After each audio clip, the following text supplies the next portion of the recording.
You Booked It, episode 116. Hey, entertainers and performers of the world. I'm your host, Dane Reese, and welcome to You Booked It, where I chat with inspiring entertainment professionals 7 days a week. By digging into their journey, we're going to discover everything you need to do to have a successful entertainment career. You know, because training usually skips that part about how to actually make your skills work for you in the real world. Fellow entertainers, my drive here at You Booked It is to share the inspiring and incredible journeys of successful entertainment professionals. We're here to support your journey. So go to youbookeditpodcast.com and join the You Booked It email community, where we dig deep into truly actionable things you can be doing right now to book that next audition, submission, or gig. If you enjoy this free podcast, please show your support and search for You Booked It on Apple Podcasts or your favorite podcast app, where you can subscribe so you don't miss an episode, leave a rating, and review. And now, let's do this. Alrighty, let's get started. I am excited to introduce my guest today, Kyle Matthew Hamilton. Are you ready for this, Kyle? Absolutely. So stoked. Right on. Kyle is a music theater and screen actor, plus many other things, who has performed all over the place.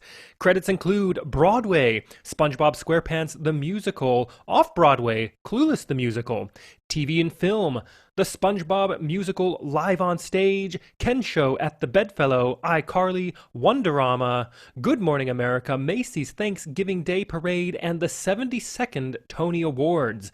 International tours include Scooby-Doo Live, national concert tours, Rebel, The Many Lives of David Bowie, Norwegian Cruise Lines, Footloose the Musical, Equity Workshops, Slam with Tony Hawk and Mark Mothersbaugh. He is also a playwright and wrote Righteous, the skateboard play. Kyle is a professional skateboarder for Shut Skateboards, an avid bicyclist, published byline writer, and a current senior at the New School. Kyle, that is a quick intro of who you are and what you've done, but why don't you tell us a little bit more about yourself, fill in the gaps, and a little bit more about what you do as a professional in the entertainment industry? Sure. My name is Kyle Matthew Hamilton. I was born in Louisville, Kentucky, and raised north of the city across the Ohio River in a small town called Salem, Indiana, known for cornfields, basketball, and the invention of 2% milk. I, I'm currently visiting family in Henryville, Indiana, and we'll be going back to NYC soon. And regarding the rest of the topics of the stuff that I do, I simply like to tell people that I am a professional rider for Shut Skateboards, and my goal as an entertainer has always been to bring more awareness to skating through fantastic storytelling. Oh, that's so cool. And clearly, you've done that quite a bit through some of the highlights in your bio. Mm-hmm. Very I cool. think it is such a wonderful tool for kids to discover their individualities, their personalities, what makes them tick. And also it's something that's just as creative as being in theater and film. We all root for one another. We all want to see each other be creative in various forms of whatever is beneficial to them. Ah, so cool. And let's move on to this next section here. And Kyle, look, I am a sucker for a good quote. What is your favorite quote you'd like to share with everyone? It is a quote by Rodney Mullen, which is, "There's an intrinsic value in creating something for the sake of creating it." I really like that. Can you expand on that a bit? He is a professional skateboarder, and he is considered the godfather of modern street skateboarding. So all of the tricks that we do today over obstacles and on various planes and platforms, those were all completely invented by one single kid back in the 80s who grew up very isolated with his family in Florida. And now a whole culture has taken his tricks, a dictionary of vocabulary, and has pushed it into a whole progressive realm that is now being acknowledged by the Olympics. If we touch upon how I apply this into my life, I think that there's value in the people and the relationships that I've met and the connections that I formed with all of these individuals who've shaped me and have, in a way, either encouraged me, stood in the way, or challenged me in a certain light that allowed me to progress as a human being and to learn and be educated. Yeah, that's great. And first off, absolutely insane that so much of the entire skateboarding industry is due to one man. That's crazy. There's a few, but he's definitely for He's street like, skateboarding. He is the one. yeah, Yes. that's crazy. That's crazy. But also, what I really like about what you were saying and expanding on that is that sometimes in our lives we have not so good experiences and we get Hmm. really frustrated about them and we get angry with the situation or the person or whatever it might be. But to flip that script a little bit and go, there's value in all of these negative things as well. As much as we want to just enjoy the positive things and all the highlights of our lives, it's all those, it's everything, including the bad Yeah, stuff that we need to learn from. And if you can change that mindset to being like, okay, that was not ideal. I had my little pity party for 2 seconds. What just happened here? Is there something to take away from that? exactly. And that's what I've always thought about it. It's every day should be a learning lesson into being a better human being. For sure. And let's get into this next section here. And Kyle, of course, you are an entertainer. I am an entertainer. And I think that you'd agree. This industry can be one of the most subjective, brutally honest, and personally emotional industries in existence. And you know as well as I that in order to create and have a successful career in this industry like you're having now, takes a lot of dedication and hard work. And while, yeah, there's an outrageous amount of fun and excitement being an entertainer, there are also our fair share of obstacles, challenges, and failures we are going to experience and we're going to have to move forward through. So tell us, what is one key challenge, obstacle, or failure you've experienced in your career? And how did you come out the other side better because of it? Last year, I booked a co-star on a popular TV show based off of my skating resume and video reels. When I got to set and started rehearsal, the star, who was also the executive producer, did not necessarily agree on my look and had me replaced with a background actor who possessed minimal skate experience. Mm, I was never told I was getting replaced. Production tried to discreetly make the move happen, but once I caught on, I confronted them and called my wonderful agents. yeah. By the stroke of luck, production was happening right in front of my Crown Heights apartment. So I left and I sat in my apartment for the rest of the day until I had to sign out. And casting ended up deeply apologizing, as this was not the first occurrence that this person, the star of the show, had pulled on this series via other Ah, episodes. And I was bummed, but I reminded myself that business is business. And additionally, compare it to the famous Eric Stoltz incident, who was notoriously replaced as Marty McFly by Michael J. Fox on Back to the Future. And my petty incident was a mere drop in the bucket. Onwards and upwards. yeah, for sure. Love your mindset on all of that. And let's move on to a time that I like to call your spotlight moment. That one moment in time you realized, yes, I am going to be an entertainer for a living. Or maybe it was, yes, this is what I need to be doing in this industry. Tell us about that. I'm going to harp on that moment of being a kid. I was an extremely shy and insecure kid who had a serious mumbling problem. My parents decided to divorce. I was participating in my very first play, a junior version of Grease, and the enjoyment of theater masked the adolescent pain I dealt with off stage and playfully helped open up my personality. And Very then by the end of that play, when I realized girls who I had crushes on took greater interest in me, boom, I cool. was hooked. Yeah, people don't ever really talk about that part of the this industry. It's a great Yeah, meet I people. It is, and I absolutely adore all of the. There's been some very unique moments that I've gotten to experience that I'm super grateful for. But I always look at the aspect of when was I most vulnerable in my life, and it was at the very beginning. And that was Mm, the part that was the scariest and the hardest to transition into. But once I did it, as we all do, we find that itch and that craving, and it helps us explore to open up more and connect with those around us that we want to engage with.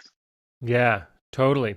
And let's piggyback on that question real quick and talk about your number one booked it moment. Walk us through that day, the auditions and callbacks, if they happen to be a part of it. What was going on in your life, and what about that moment makes it your favorite booked it moment? I had auditioned for SpongeBob and I went through, as soon as I went in, I had sang a couple songs and played my guitar. Then for callbacks, it was a movement callback. And when I went back in for callbacks, this was about, I think, a week later, we had a dance callback and then a movement callback and then a skating callback all within one day. And so Whoa. for the dance callback, it was primarily a tap dance. And prior to that, I had never tap danced in my life, but I gotten hired to be the skateboard coach of SpongeBob when they were doing their tryout run in Chicago. And the creative team had sought interest in me, and I had developed a really close relationship with all of them as friends during my work contract.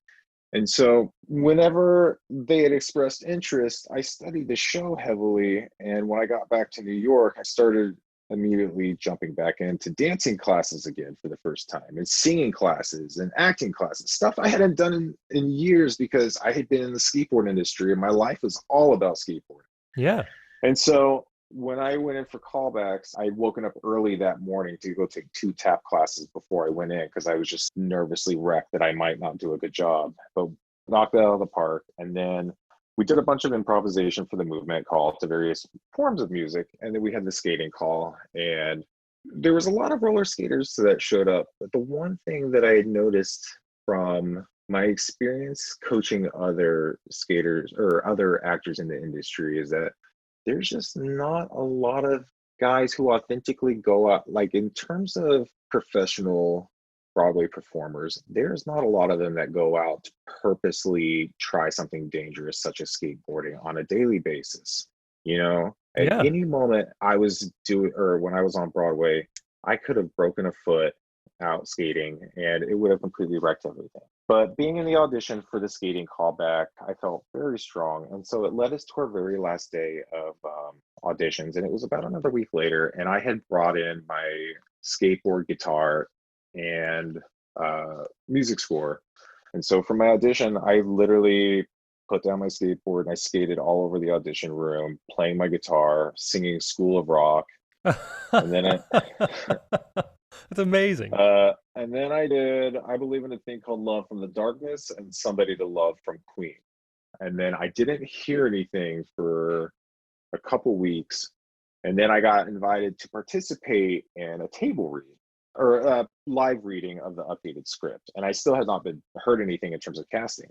So I did this 3-day workshop of the table read. And then about a week or two after that, I was out skateboarding one day by myself in my neighborhood. And I was just busting my butt trying to work on some brand new trick and just sweaty, completely depleted. I was ready to pass out. I was just so tired of trying this trick. And my agent Katie calls me, and sure enough, she goes, "Hey, you're headed to Broadway, dude." And as stoked as I was getting that news, I was still wanting to land this trick. So I was super happy and I wanted to start crying in that moment, but I was even more obsessed with getting off the phone because I needed to land that trick. So I got off the phone, finished the trick. I went home, laid down on the floor with my skateboard and just cried my eyes out on the floor. And then went Oh. back out and skated some more. That is a fantastic story. Thank you for sharing that. So good. And let's take a moment to talk about the present. What projects are you working on now? What are you looking forward to? And yeah, it's a weird time, right? We're amongst this global pandemic.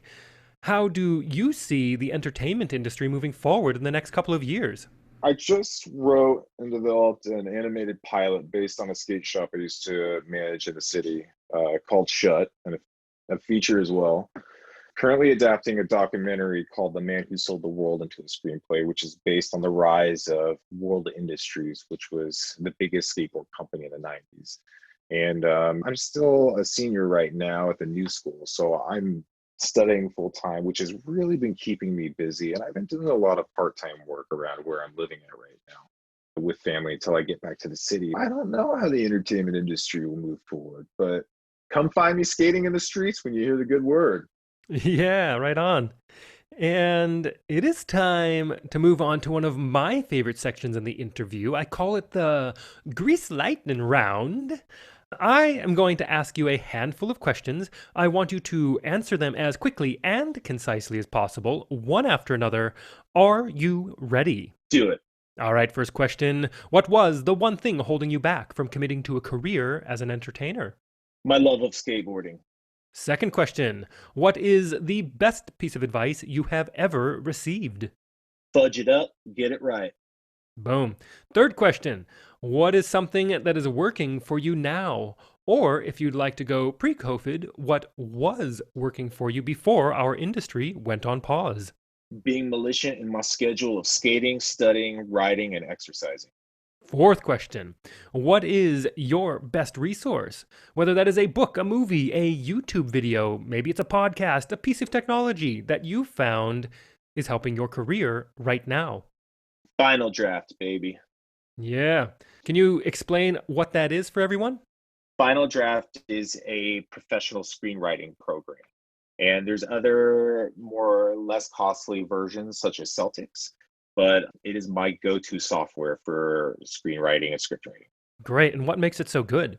I love the features, how quickly I'm able to adjust between some of the features in terms of changing the settings, using, I'm trying to explain it with my hand as I'm looking at my keyboard, what I'm doing. Changing the settings. What I didn't like in terms of programs like Celtics is that I didn't like how it would upload my work without it. When I had the free program, uploading it straight into a cloud without telling me that it was up there. So there's copies that I had deleted years ago that I would still find when I went back into my Celtics cloud. And I don't know if that was something that was similar to like Apple or Dropbox that they were trying to do, but not having a paid subscription with them made me feel uneasy about my trust issue with a company or with an online company and me putting my creative work out there. So Right. I don't know, just Final Draft, and it's worked for me. Beautiful. And the fifth question. If you had to start your career from scratch, but you still had all the knowledge and experience you've collected from your career in this industry, what would you do or not do? Would you do anything differently, or would you keep it the same? If I had to start my career over, I'd have reminded myself that skating always comes first. Do not let the distraction of lights and showbiz blind me from what drives me internally. Great advice. And obviously, skateboarding is the metaphor for something else for you, whatever it is for you. In this instance, it's Kyle's, but great advice. And the last question. What is the golden nugget knowledge drop you've learned from your successful career in this industry you'd like to leave with everyone? Take the other guy's rules and break them. Boom. And to wrap up this interview, Kyle, it is time to give yourself a plug. Where can we find you? How do our listeners connect with you? Is there anything you want to promote? I'm available to connect with at kylematthewhamilton.com and currently have 2 Hamilton Pro Model boards available through my skate sponsor, Shut Skateboards, at shutnyc.com. Also available via Instagram as well as YouTube. Brilliant. And for everyone listening out there, I have put the links to everything Kyle just said into the description of this episode so you can easily connect with him. Kyle, thank you so much for being here and sharing your journey. You're the man. Thanks for having me, dude. Thank you so much for joining us today. My one call to action for you is to go to youbookeditpodcast.com and join our free email community where we dig deep into a continually growing resource of truly actionable things you can be doing right now to help advance your entertainment career. Don't miss an episode. We have a new guest 7 days a week. Search for You Booked It on Apple Podcasts or your favorite podcast app and subscribe today. All the best to you. We'll see you tomorrow.